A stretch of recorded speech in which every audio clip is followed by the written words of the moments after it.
색깔 있는 인터뷰 시작하겠습니다. 20대 국회 전반기 상임위원장 인선이 모두 마무리가 됐지요. 유독 눈에 띄는 한 명의 여성 상임위원장이 있습니다. 바로 예산결산특별위원회 위원장이신데요. 오늘은 김현미 위원장을 스튜디오에 모셔서 자세한 말씀 좀 듣도록 하겠습니다. 헌정사상 최초의 여성 예결위원장이십니다. 어서 오세요. 네, 반갑습니다. 안녕하세요. 축하드립니다. 고맙습니다. 예, 저는 네. 기재위원장 하실 줄 알았어요. 기재위원장 하고 싶었죠.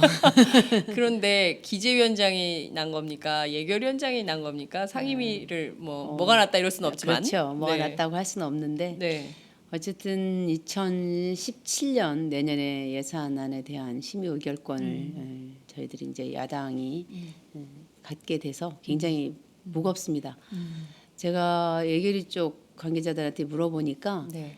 그 야당이 예결위원장을 한 건 이게 두 번째라고 그러더라고요. 역사상. 네, 역사상. 항상 여당이 그래요? 했었다 그러고 국민의 정부 때인지 참여정부 때인지 그 정권 교체 얘기 한 번 야당이 한 적이 있었다. 그러더라고요. 국민의 정부 때 같은데. 그렇군요. 그런데, 예. 예. 야, 헌정사상 두 번째 야당 예결위원장 그리고 헌정사상 최초의 예결위원장. 그렇게 이제 막 국사책에 나오시는 겁니까? 어마어마하게 막 이렇게 붙이면 그렇고, 그러니까 저는 여성이 예결위원장을 이게 하게 됐다. 이게 좀 너무 늦었죠. 근데 이렇게 된 거에는 그 예결위가 어떻게 보면 이제 지역구 예산 같은 거 챙길 수 있는 그 소위 말하는 실속 있는 상임위. 특이다 보니까 그 지역구 의원들이 서로 이렇게 하려고 하다 보니까 이게 주로 이제 남성들이 많이 했는데 이거는 남성들이 욕심이 많다 이렇게 말하기보다는 지역구 여성들이 참 적었다 이렇게 얘기할 수 있을 것 같아요. 그래서 여성 의원 비율이 5%가 처음 넘은 게 16대 국회예요. 하고 5%? 예, 백화점 할인 티켓도 아니고 무슨 5%? 지금 이제 16% 돼서 OECD 평균보다 여전히 낮은데 네. 20대 국회가 의미가 있는 거는 네. 비례대표보다 지역구 출신 여성 의원 비율이 처음으로 많아진 획입니다. 이번 20대가. 그러다 보니까 지역구 출신 의원들에게 아무래도 이제 예결위의 개수 조정 소위 같은 거를 맡겨야 되잖아요. 네. 실질적으로 예산을 넣고 뺏고 하는 일을 하게 되니까 그러다 보니까 개수 조정 소위를 제가 재작년에 했거든요. 네. 그때 헌정사상 세 번째 여성 개수 조정 소위 위원이었어요. 간사도 아니고 위원장도 아니고 위원.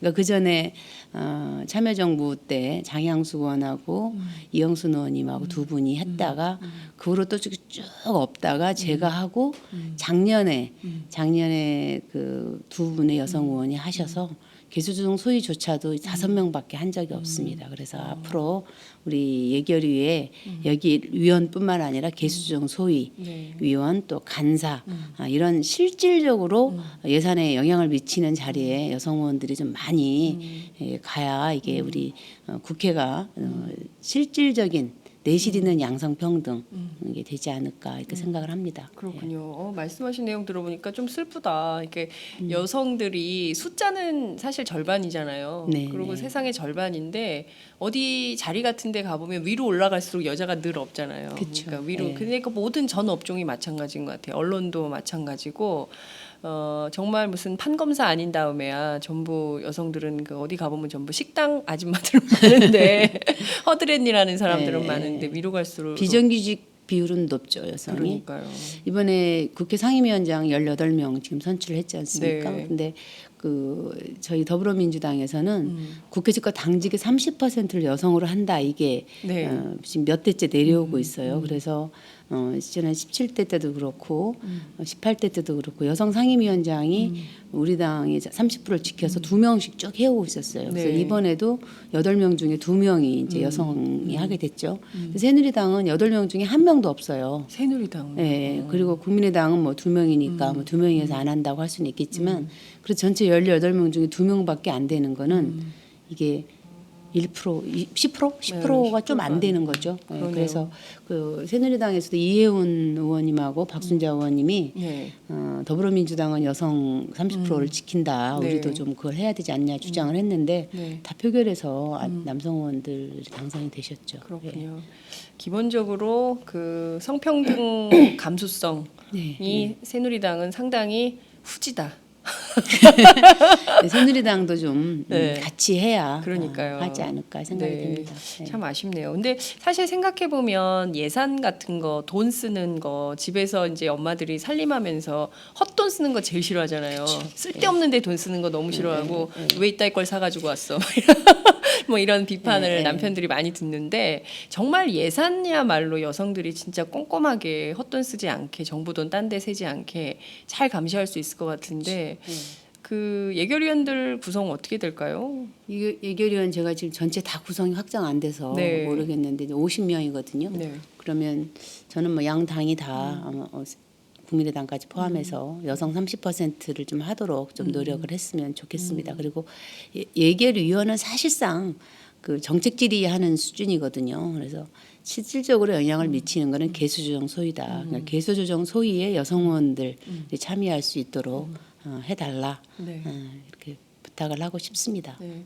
또 다른 차원에서의 또 국회 의회 정치가 필요한 상황이네요. 여성들을 좀 중심에 세우기 위한 또 김현미 의원의 그렇죠. 위원장님의 정치력을 좀 봐야 될 것 같은데요. 제가 지금 이 방송 어디서 보고 계시냐고 여쭙지도 않았는데 역시 인기가 많으세요. 벌써부터 막 그 메시지가 막 들어오고 있는데요. 네. 똘똘한 더민주, 강한 더민주 바랍니다. 김현미 화이팅 이렇게 아이고, 의견 고맙습니다. 주셨고요. 예, 네. 축하합니다. 김현미 기대가 큰데 그리고 바나나 까조님 연배가 비슷한가요? 와 김현미 의원님이시다. 파이팅 하시기 바랍니다. 굉장히 똑소리 나는 김현미 의원님 예결위원장 되신 거 축하드립니다. 김홍님께서 아이고. 김홍림님께서 의견 고맙습니다. 주셨고요. 김홍림님. 김홍림님 감사합니다. 예결위원장 야당이 가져와도 정부가 사실은 정부 원안대로 결정해버리면 안 된다는데 참 이거 어렵습니다. 어떻게 하실 건지 궁금합니다. 감사합니다. 정말 일 잘하셨으면 좋겠습니다. 예결위 운영 전체적인 로드맵 어떻게 될까요? 궁금합니다. 이런 의견. 이재명 시장 다시 투쟁하는데 이거 어떻게 할 거예요? 더불어민주당 다시 뭐 이런 얘기 있습니다. 제가 이따가 여쭐게요. 이런 여러 가지 의견들이 지금 나오고 있습니다. 인기가 많으십니다. 네? 이렇게 인기 많으실지 몰랐는데요. 설마. 다 미리 풀어놓으신 거 아니에요, 지역구? 지역구에다 오더를 내렸어야 되는데. 그러니까요. 전체 387조 올해 예산인데요. 내년엔 또 어떻게 편성이 될지 모르겠지만 어찌됐든 380조가 넘는 큰 돈을 다 이제 핸들링을 하셔야 됩니다. 어떤 원칙이 중요할까요? 우선 따뜻한 예산을 만들겠다 이런 말씀하셨어요. 저 굉장히 훈훈해졌습니다. 뭐라고 표현을 해야 될지를 모르겠더라고요. 그런데 이제 저희가 이번에 선거를 치르면서 이제 국민들의 사는 모습을 굉장히 가까이서 보고 확인을 하지 않았습니까? 네. 근데 일단 경제가 너무 어렵고 뭐 지금 남부지방에 이제 구조조정 얘기가 돌고 있는데 그거는 그것대로 하더라도 네. 그 지역을 제외한 모든 지역이 사실상 경제가 어렵고 특히 서민 경제가 어렵습니다. 청년들은 뭐 정말 심각한 상태고, 근데 이런 것들을 그러니까 담아내는 예산이 되어야 된다. 근데 여러 번 말씀드렸지만 예산이라고 하는 것은 정부의 정책, 지향을 숫자로 표현하는 것이죠. 돈으로 표현한 것이 곧 예산이다. 그래서 어느 부분에 얼마만큼의 돈을 배정하느냐, 이것은 이 정부가 어떠한 정책을 우선하고 중요하게 생각하느냐, 이것을 반영한다고 볼 때.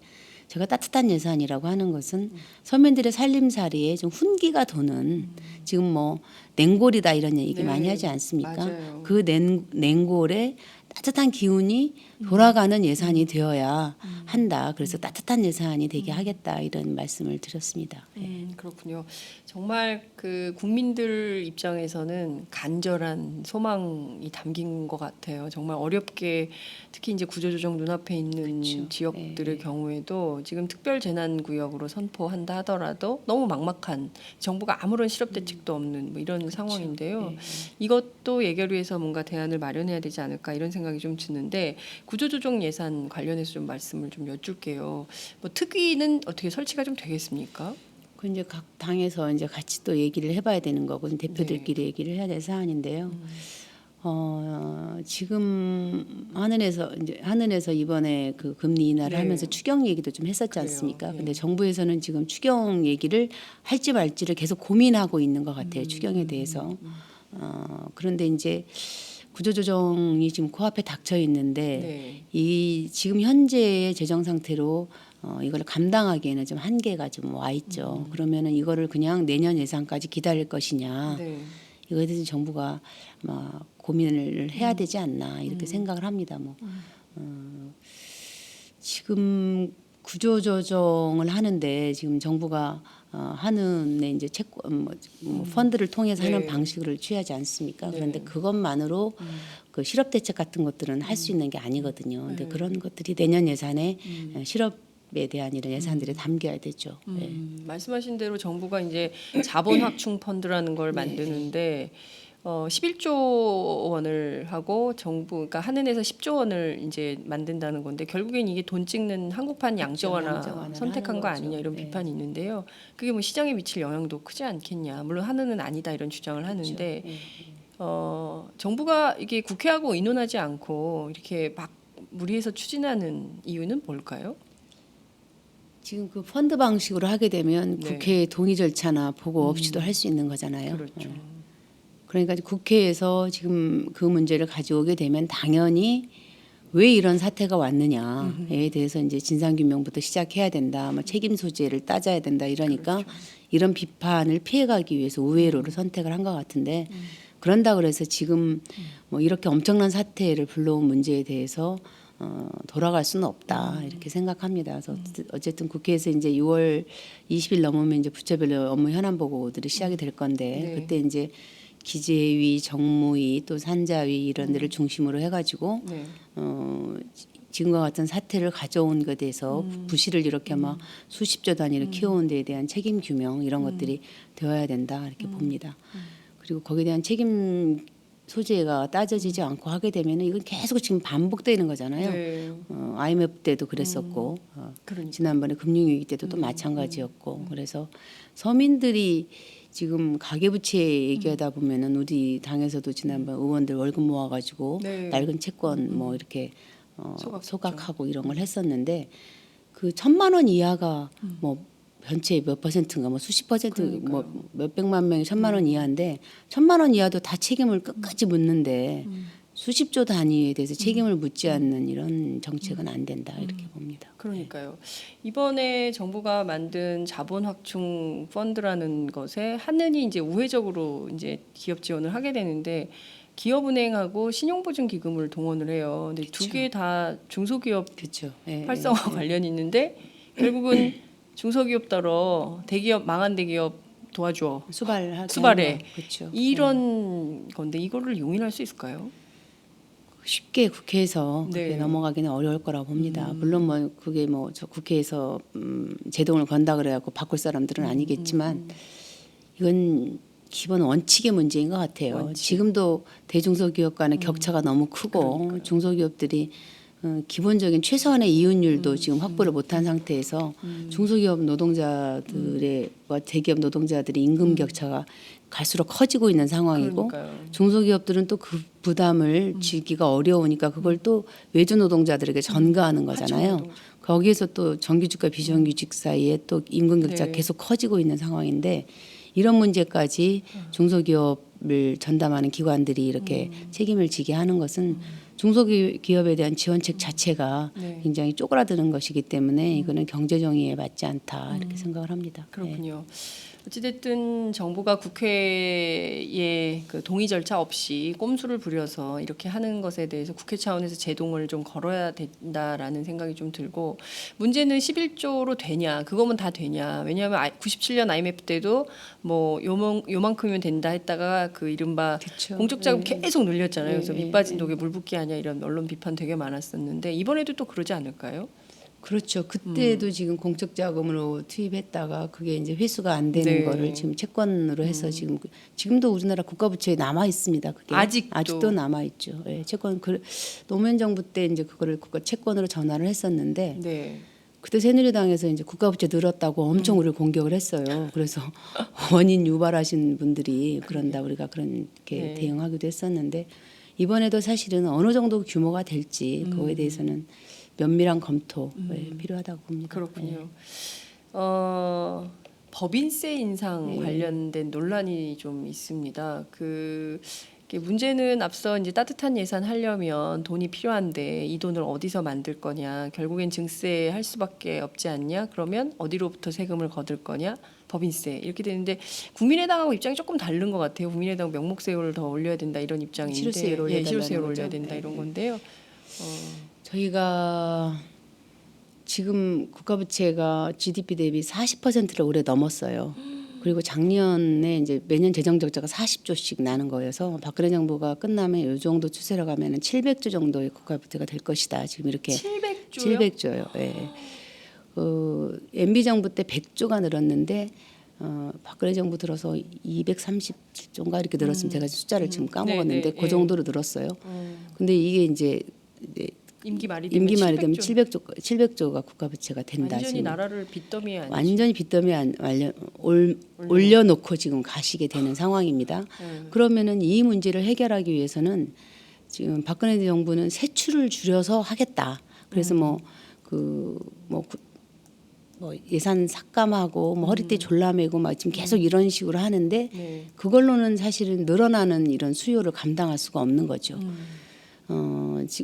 거기다가 지금 올해 같은 경우에는 지금 구조조정에 필요한 예산 같은 게 또 실업대책 같은 게 필요한데 네. 그거가 지금 반영이 되지 않은 상태로 지금 부처에 내려보낼 때 3% 작년에 비해서 3% 늘린 상태로 받았습니다. 정부가. 그 받았는데 그걸 다시 기재부하고 협의하는 과정이 되면 또 다 삭감이 또 될 거라고요. 그러면 사실상 또 대통령이 하고 싶은 사업에 대해서 기재부가 또 끼워 넣을 것들이 또 있을 거란 말이에요. 그러면 현장에서 제가 말씀드린 따뜻한 예산이 되기 위해서 들어가야 될 복지 예산이라든가 일자리 창출이라든가 이런 것들이 많이 이제 그 쪼그라들 위험이 있죠. 오히려. 오히려 이게 삭감될 그럴 위험도 있는 거죠. 이미 뭐 누리과정이나 이런 데서 지금 그러니까요. 나오는 것도 예, 그런 예. 거죠. 그런데 이런 문제를 해결하기 위해서는 이제 세출을 조정해서 되는 게 아니라 세입을 늘려야 되는 거죠. 근데 세입을 늘리는 것은 이제 몇 가지 방안이 있습니다. 저희들이 19대 저희가 기재위 하면서도 네. 여러 번 얘기를 했는데 네. 실효세율을 저희가 이제 17%로 16%에서 올렸을 겁니다. 네.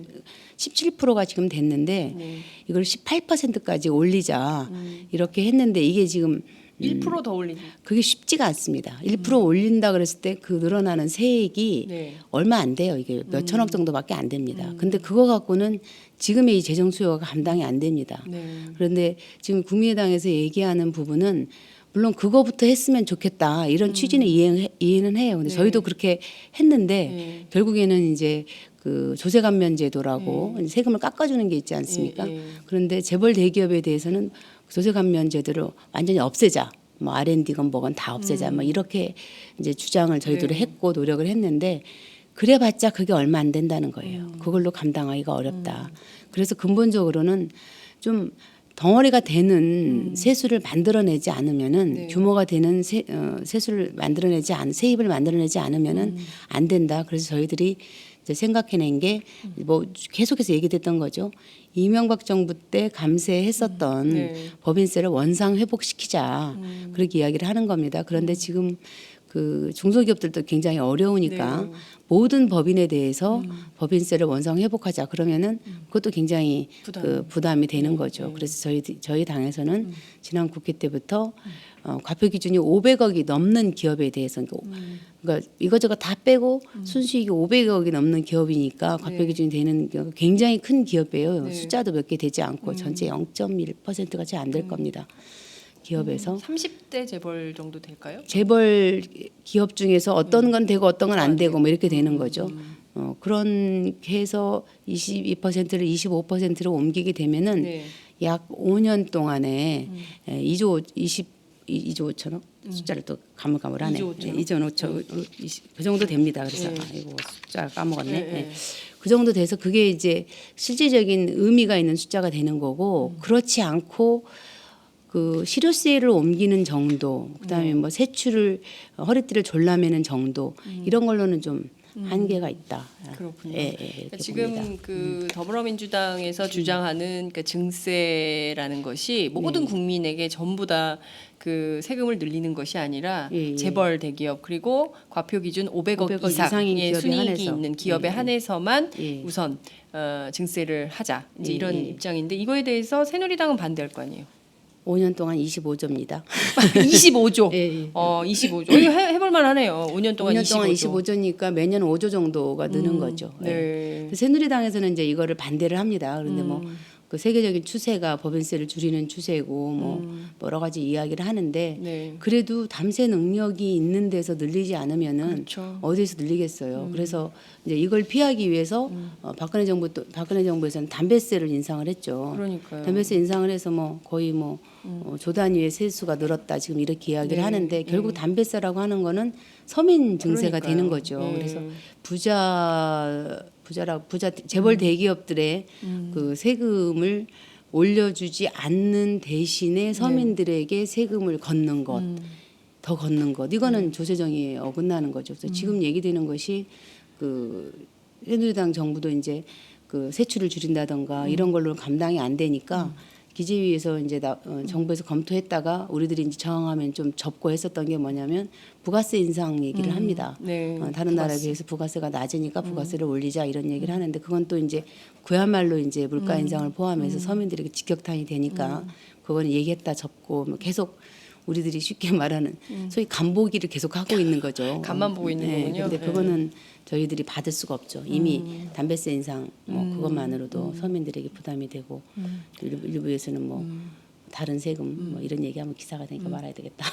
빨리 말씀해 주세요. 다른 세금. 뭐 그런 서민들이 직접적이 되는 세금을 계속 간보기를 하는 건데 저는 그거는 조세정이 맞지 않다고 봅니다. 그러니까요. 네. 그러니까 담배세를 조세연구원에서 연구 용역 발제했다는 것도 국민들로서는 정말 기가 막히고 미세먼지 심각하다고 대통령 말씀하시니까 미세먼지 잡겠다 그러면서 경유값 올린다는 거 아니에요. 고등어 다 트럭 고등어 무슨 죄야 고등어가.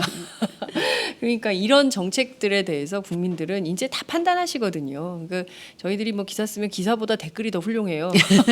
그런 국민들인데 네, 그런 국민들을 앞에 두고 엉뚱한 정책들 내놓으니 정말 답답한 노릇이다 이렇게 말씀드리는데 여기 말씀 나온 김에 하나만 짚었으면 좋겠는데 어제 이제 정부가 내놓은 민영화 대책이 있어요. 가스 그리고 또 전력 이거를 이제 뭐 공공의 영역에서 이제 민간 민영화하겠다 이제 이런 입장인데 이렇게 되면은 결국엔 또 이게 물가 상승으로 이어질 수밖에 없는 그렇죠. 거고 이것도 이제 결국에는 서민들한테 고스란히 그게 넘어가는 건데 이거 더불어민주당 좀 어떤 입장인가요? 저희 당에서는 이제 공공 부분에서 국민의 생활에 직접적으로 연결되는 그뭐 철도, 가스 뭐 이런 부분에 대해서는 민영화를 전력 이런 걸 반대한다 이런 입장을 계속해서 취해오고 있었는데 네.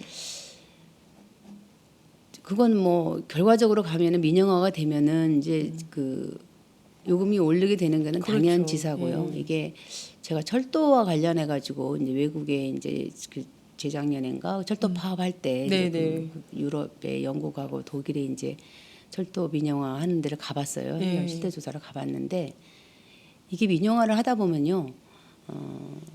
좋은 거 있잖아요. 사업성이 좋은 거, 네. 이익이 나는 거는 잘 팔려가요. 잘 팔려서 그걸 살 수 있는 사람은 재벌 대기업이 사는 거죠. 그래서 거기서 수익을 내요. 네. 근데 돈이 안 되는 부분이 있잖아요. 그렇겠죠. 그런 데는 또 안 사가요, 잘. 음. 그럼 결국 그거는 국가에서 보조를 해주거나 뭐 이런 식이 되니까 네. 돈은 재벌 대기업이 벌고 국민에 대한 서비스는 떨어지고 또 재정에서 자기네들이 부담을 줄인다 그랬는데 실질적으로는 특별한 변화가 없고 이런 현상이 일어나고 있더라고요. 네네.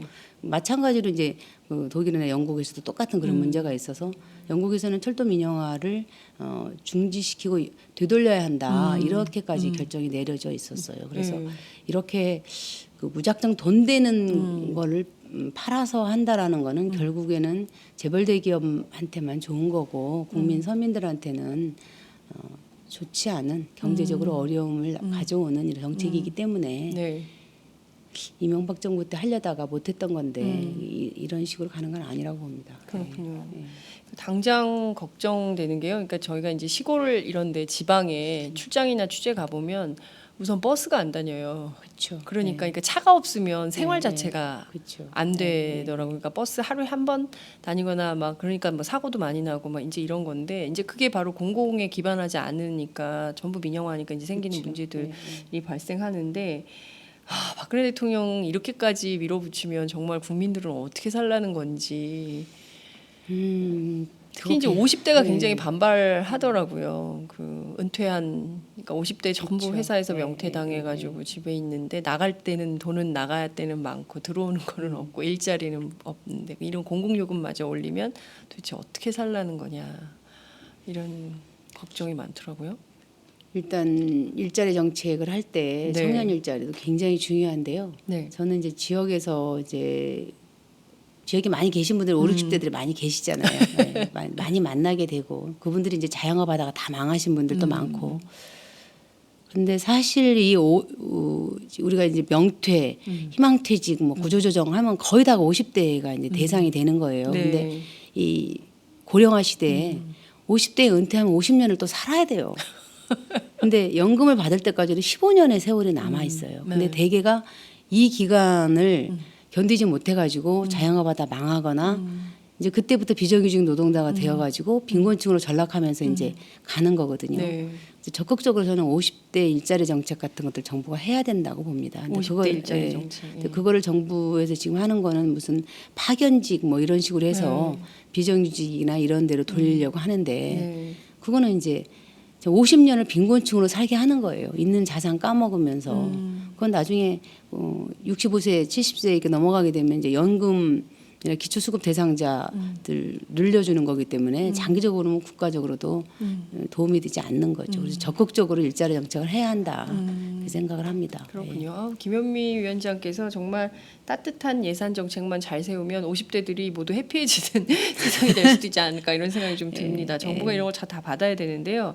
당면한 현안이 있어가지고요.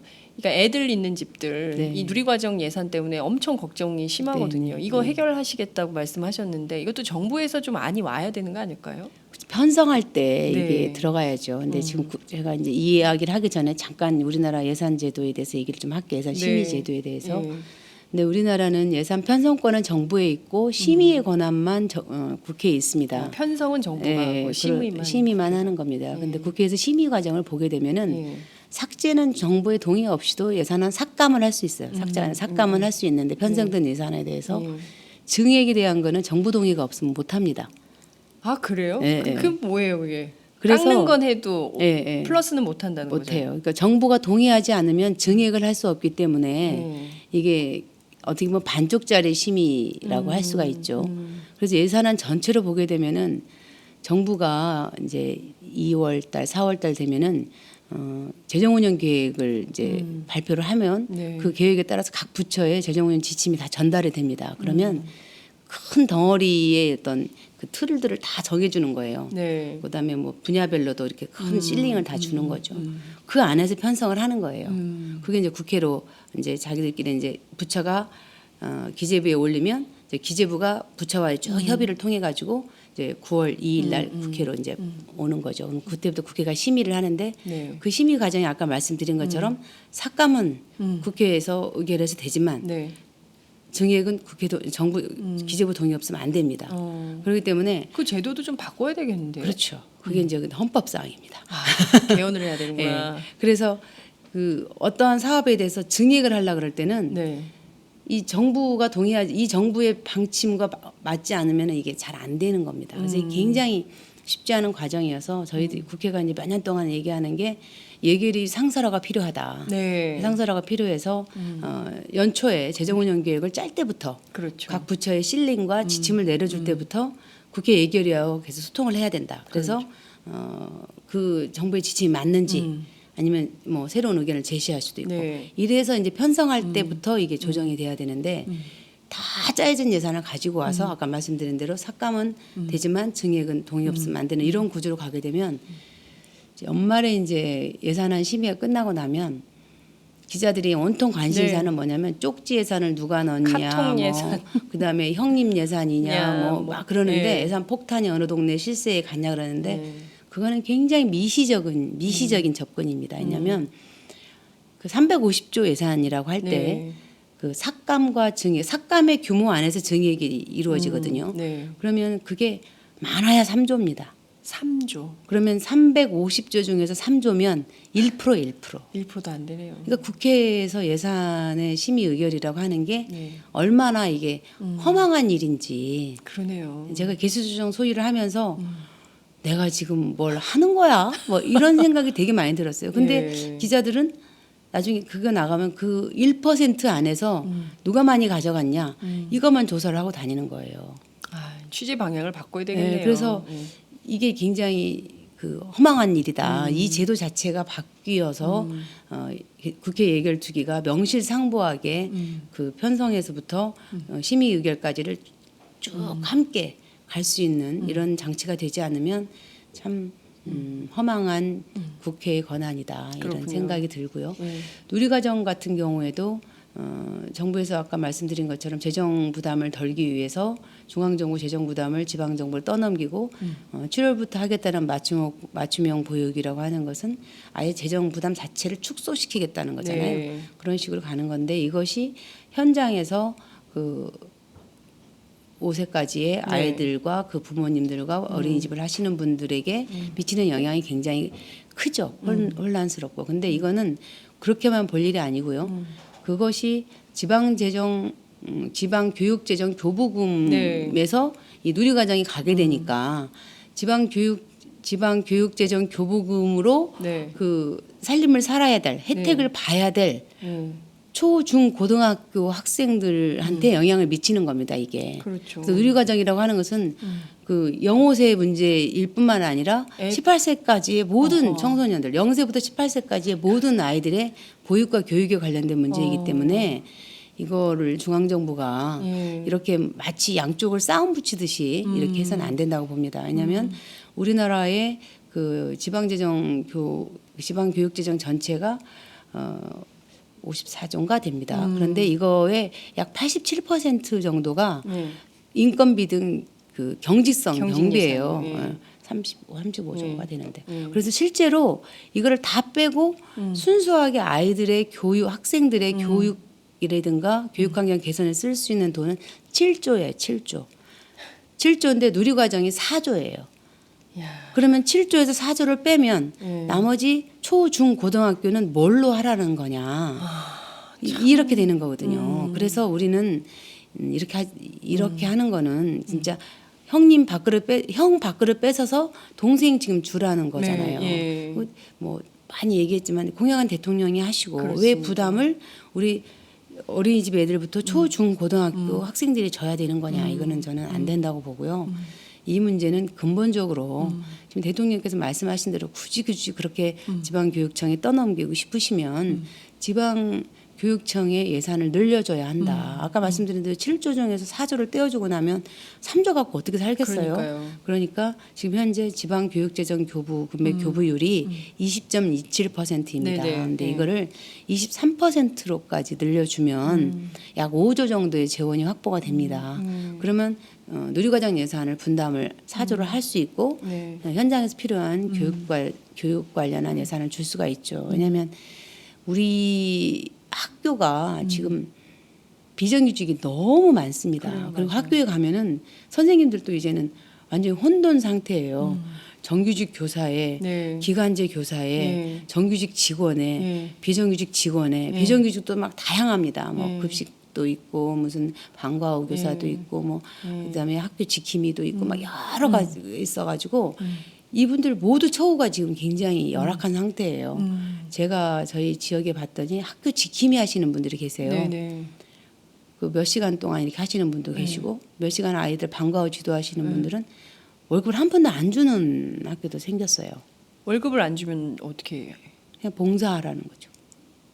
아, 자원봉사. 네, 그렇게 하는 경우들이 많아요. 그리고 월급이 굉장히 적습니다. 최저임금도 안 되는 뭐 시간을 줄여서 또 그런 문제를 해결해 줘야 교육이 지금 뭐 21세기 대개니 뭐 지금 세계의 뭐 새로운 과학 기술에 뭐 이거에 대응하는 한국 교육의 변혁이 필요하다 막 이런 얘기를 하는데 7조 중에 4조를 누리과정을 쓰라 그러면서 어떻게 그런 새로운 교육 환경을 만들어낼 수 있겠어요? 창의 교육이 불가능할 것 같은데요. 창의가 아니라 현상 유지가 유지도 지금 어려운 어려운, 상태입니다. 그렇군요. 네, 그래서 이 예산 문제와 관련해서는 정말 그 발상의 전환, 대통령부터 이거는 안 된다. 뭐 필요하면 독대라도 좀 하셔야겠는데요. 만나주시면 좋겠네요. 전체적으로 중앙정부 예산이 없어서 지금 지방을 계속 지금 쪼이는 거잖아요. 네. 그런데 저는 이렇게 해서는 안 되고 일단 세입을 늘려야 된다. 세입을 늘려야 굉장히 되지. 설득력 있는 주장인데 새누리당과 박근혜 대통령은 왜 응답이 없을까요? 대통령께서 선거 때 네. 이거 증세 없이 가능합니까? 이렇게 물었을 때 그러니까 제가 대통령이 돼야지요. 이렇게 답변하셨잖아요. 맞아요. 그래서 맞아요. 그것에 기억합니다. 대한 이제 본인 한 번 하신 이야기에 대해서 지켜야 되겠다 이렇게 생각을 하는데 대통령이 지금 약속 지키다가 지금 지방과 우리 아이들이 굉장히 힘듭니다. 네. 네. 학교 안에 돈 쓸 일도 너무 많더라고요. 비세는 교실, 그다음에 많죠. 화장실 문제 예. 뭐 이런 여러 가지 문제들이 있는데 이거 그냥 놔두고 애들한테 왜 너는 창의성이 없니? 이렇게 얘기할 문제는 아닌 것 같고. 창의 전에 지금 안전 이런 게 굉장히 안전. 취약하죠. 안전, 네, 안전이 예, 심각한 취약하죠. 문제입니다. 네. 앞서 이제 저희 시청자께서도 질문을 주셨는데요. 지금 광화문 비 오는데 오늘부터 장마라는데 이재명 성남시장 지금 누웠다 그러더라고요 어제부터. 그래서 예, 예. 이 단식 농성까지 벌이고 있습니다. 지금 정부가 내세운 지방 재정 개혁안, 개혁이라는 이름은 여러 군데 붙이시는데 이게 과연 개혁인지 개혁인지 알 수 없으나 지방 재정 문제로 지금 현재 단식 중에 있습니다. 웬만큼 살만한 자치단체, 기초단체 예산을 뜯어서 좀 더 어려운 시군에 나눠준다 이런 건데요. 이 문제는 좀 어떻게 해야 됩니까? 이것도 예결위하고 관련이 있는 것 이거는 같아요. 지금 제가 말씀드린 모든 이 세수와 관련된 거는 네. 기재위에서 해야 돼요. 기재위에서. 기재위에서 세법 소위가 있는데 네. 기재위에서 해야 되고 네. 근데 이제 우리 예산안이 통과될 때 보면은 예산 편성안이 있고 예산안이 있고 거기 부서는 예산 부수 법안이라 그래가지고 네, 네. 세법들이 이제 같이 따라갑니다. 그런데 이 세법이 어떻게 되느냐에 따라서 그 해에 아까 세입의 규모가 결정되기 때문에 세출은 네. 또 세입에 맞게 작성이 되는 것이기 네, 때문에 이거는 이제 같이 연관되어 있습니다. 그러니까 그건 기재위에서 해야 되는 건데 또 이제 지방재정 문제는 안행위하고도 연관되어 있는데 결국에는 기재부가 어떤 입장을 취하느냐에 따라서 안행부도 이제 따라가게 되는 건데 우리나라 지방자치를 뭐 8대2의 재정을 쓴다 그래서 이할 자치다 이런 이야기를 합니다. 이할 근데 자치. 결국에는 세상 일이라는 거는 돈이 없으면 안 되는 거잖아요. 그렇죠. 그런데 재정은 지금 8대2로 이제 2가 이제 지방 몫인데 쓰는 건 6대4가 되어 있습니다. 네. 그러니까 지방자치단체가 굉장히 어렵죠. 돈을 자기들이 가지고 있는 것보다 더 많이 써야 되니까 항상 중앙에 의존하게 되니까 그걸로 사실은 그 재정 상태가 열악한 지방자치단체는 중앙에 어떻게 보면 쥐어 있다고 할 수도 있고 막 예산 심의할 때 보면 지방자치단체들이 굉장히 많이 이제 국회에도 많이 오시고 네. 이제 기재부도 제가 세종시 예산 때문에 좀 가보니까 막 자치단체장들이 막 줄을 서 있더라고요. 그래요? 그만큼 사실상 지방자치가 되기에는 이 재정 구조를 좀 개선을 해야 됩니다. 그 성남시 문제가 지금 경기도 6개 시군이 지금 네, 해당이 되고 예, 있습니다. 예, 이제 조금 예. 뭐 살만한 데서 돈을 떼서 이렇게 주자 이렇게 이야기를 하는데 저희 제가 지역구인 고양시도 고양시. 포함돼 있어요. 네. 근데 이 정상적으로 지방자치가 발전을 한다라 그러면 우리가 이제 교부단체, 불교부단체 이렇게 돼 그렇죠. 있습니다. 그러니까 불교부단체는 지방자치단체가 재정적 여력이 있으니까 중앙에서 이제 교부금을 주지 않아도 되는 네. 단체입니다. 저희 고양시 같은 데는 불교부단체인데 이 법이 통과가 되면 교부단체가 돼요. 거꾸로. 그래요? 그러면 지방자치가 발전한다는 것은 중앙에 의존하지 않고 스스로. 독자적으로 운영할 수 있는 자치단체가 늘어야 되는 건데 그렇죠. 이렇게 되면 거꾸로 이게 줄어들게 돼서 다 중앙에 의존적인 상태로 만드는 거예요. 그래서 이것도 그 중앙 정부의 눈치를 더 보게 보고. 만드는 거죠. 이건 지방자치가 역행하는 거죠. 그래서 일부에서는 성남은 먹고 살만한데 좀 쓰지 이렇게 생각하시는 분도 계시겠지만 이거는 어떤 특정 지방자치단체가 어떻게 하느냐 이걸 떠나서 지방자치가 어떻게 운영하는 것이 바람직한 것인가 이런 잣대로 좀 봐야 될 필요가 있습니다. 그래서 이제 부가세에서 네. 그 지방소비세라 그래가지고 이렇게 그 11%씩 주는 게 있습니다. 네. 근데 이거를 21%까지 주기로 약속을 했었어요. 원래. 예, 예. 이게 쭉 올려가지고 네, 네, 근데 네. 지금 이거를 지금 이게 안 되고 있거든요. 그래서 이것도 안 하고 있죠. 예, 그래서 이걸 일단 최소한 16%까지 올려줘야 하고 최종적으로는 21%까지 해줘야 한다.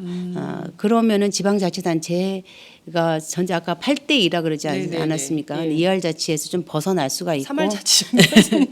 그럼 사업을 지금 보면은 그 복지 사업 같은 것도 네. 거의 다 이제 결정은 중앙에서 하는데 다 이 지방자치단체 부담을 몇 대 몇으로 다 이렇게 네, 네. 그 매칭을 하게 돼 그러니까요. 있습니다. 그런데 인구가 많은 도시 같은 데는 정말 엄청납니다. 그러니까 제가 얼마 전에 어떤 지방자치단체장이 쓴 책을 하나 읽어봤는데 거기에 네. 이제 그런 얘기가 있는데 좀 뜨끔하더라고요.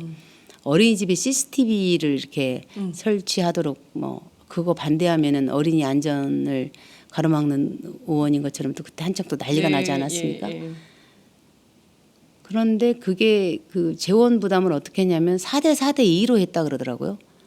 그 중앙 4, 지방자치단체가 4, 자부담 2 뭐 이렇게 만들었다고 그러던데 갑자기 지방자치단체는 난데없이 4를 부담하게 돼가지고 막 돈을 지역에 따라서 이제 뭐 몇십억 몇백억씩 그 하게 되는 거죠. CCTV 설치 의무화에 따라서. 예, 그러니까 그냥 무심결에 그냥 다들 그렇게 지방자치단체 부담을 끼워 넣으면서 이 부담금이 굉장히 커지는 거예요. 지방자치단체들이. 예, 예. 그러면 뭔가 좀 큰 예. 덩어리를 이렇게 주고 큰 규모의 예산을 좀 확 늘려주고 거기에서 따라서 이것도 예. 좀 해주고 저것도 좀 해주고 이렇게 해야 그렇죠. 되는데 그런 건 없이 계속 이렇게 되니까 저희 고양시만 하더라도 제가 한 10년 전에 처음 지역에 왔을 때만 하더라도 지역에서 이제 정치활동 시작할 때만 하더라도 몇십억짜리 사업 정도는 그렇게 뭐 그러지 않았어요. 네. 근데 지금은 뭐 1, 2억짜리 그 동네 일만 하더라도 네. 예산 심의를 아주 치열하게 합니다. 시의회에서. 시의회에서. 예. 그러니까 왜냐하면 이 기본적으로 나가야 될 경직성 경비에다가 매칭으로 부담해야 될 것들이 워낙 이 포션이 많으니까. 커져가니까 네.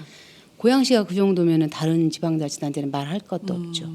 이게 박근혜 정부 때부터 이런 겁니까? 아니면 이명박 정부 때부터 그런 겁니까? 이렇게. 이명박 정부 때부터 이게 더 가속화됐다고 보죠. 그러니까 이 세원 문제, 재원 문제를 아까 제가 말씀드린 지방 소비세율 네, 인상이라든가 이런 걸 약속대로 해줘야 돼요. 약속대로 약속을 지키지 않고 재정 부담만 떠넘기게 되면 네. 지금은 이재명 시장 혼자 저러고 계시지만 사실은 다른 지방자치단체들도 마음은 다 똑같을 거라고 그러니까요. 봅니다. 용인 시장님 새누리당인데 네. 함께 하시더라고요. 이 정당의 문제가 아니라 네. 지방자치를 어떻게 할 것인가 이런 문제를 봐야 된다고 봅니다. 그렇군요.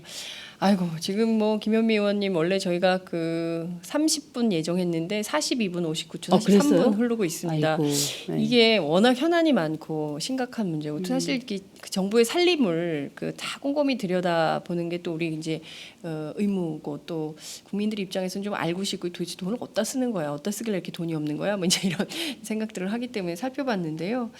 많은 분들이 의견을 주고 계십니다. 결국에는 재벌 살리려고 국민들 다 죽으라는 거네요. 이렇게 할 수는 없는 거 아닙니까?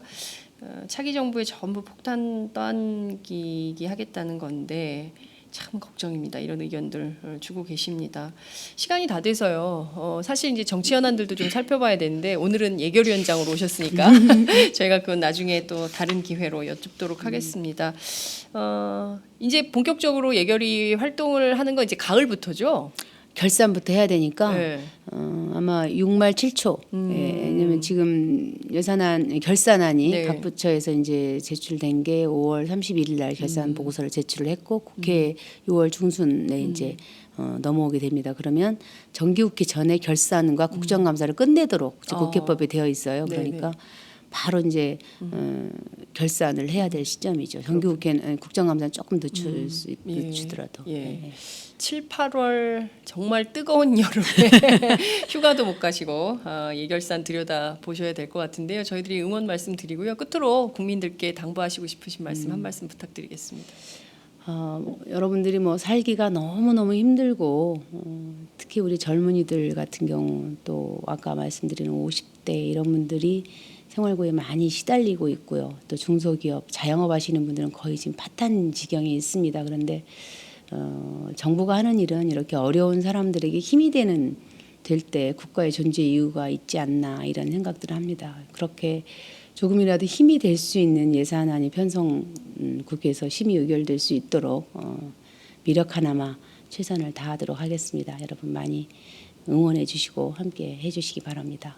네, 오늘 말씀 정말 잘 들었습니다. 왠지 이 똘똘하게 당차게 똑바로 할 것 같다. 아이고 고맙습니다. 그렇게 그런 해야죠. 생각이 듭니다. 네. 평상시에 의원님을 알고 응원하는 많은 분들이 뒤에서 박수치고 응원할 거라고 생각하고요. 그 기대에 부응하는 정말 따뜻한 예산이 되도록 만들어 주시기 바랍니다. 오늘 말씀 잘 들었습니다. 네, 고맙습니다. 감사합니다.